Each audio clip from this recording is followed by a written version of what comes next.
மக்களே போட்டிங் போனதை பற்றி கண்டிப்பாக சொல்லி ஆகணும். ஏன்னா செம்ம ஃபன்னாக இருந்துச்சு. நாங்கள் பார்த்தீங்கன்னா ஒரு 6 பேர் போயிருந்தோம். ஸோ நாங்கள் 2 பேர் போகலான்னு சொல்லிட்டு டுவெல் போட்டு தான் எடுத்துருந்தோம்.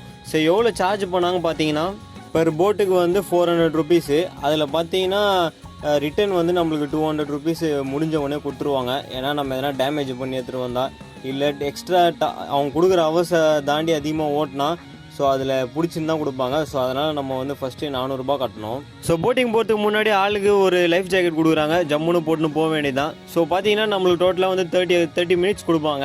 ஸோ அதில் எதனா எக்ஸ்ட்ரா ஹவர்ஸ் ஆயிடுச்சுன்னா காசு பிடிப்பாங்க. இப்போ 10 மினிட்ஸ்னால் 50 ருபீஸ் பிடிக்கிறாங்க. அதுக்கும் மேலே போச்சுன்னா எக்ஸ்ட்ரா காசு. அது இல்லாமல் பார்த்தீங்கன்னா உள்ளே வந்து பார்த்தீங்கன்னா ஒரு ஃப்ளவர் மாதிரி தண்ணி வரும். ஸோ அதில் நம்ம நனைஞ்சாலோ இல்லை போட்டை வந்து எதனா டேமேஜ் பண்ணி எடுத்துகிட்டு வந்தாலும் ஸோ அதுவும் பிடிச்சின்னு கொடுக்குறாங்க. ஸோ அதனால தான் வந்து முன்னாடியே நம்மக்கிட்ட அட்வான்ஸ் வாங்கிக்கிறாங்க மக்களே. இதில் எங்கள் பார்த்தீங்கன்னா 4 பேர் பெடல் பண்ணுற போட்டு இல்லை ஃபேமிலியாக போனோன்னா அவங்களே இந்த துடுப்பு மாதிரி போட்டு கூப்பிட்டு போகிறாங்க. ஸோ அந்த மாதிரி எல்லாமே இருக்குது. டோட்டலாக பார்த்தீங்கன்னா போட்டு வந்து ஒரு என்ஜாய்மெண்ட்டு. ஸோ கொடைக்கானல் போனீங்கன்னா மிஸ் பண்ணாமல் போங்க மக்களே.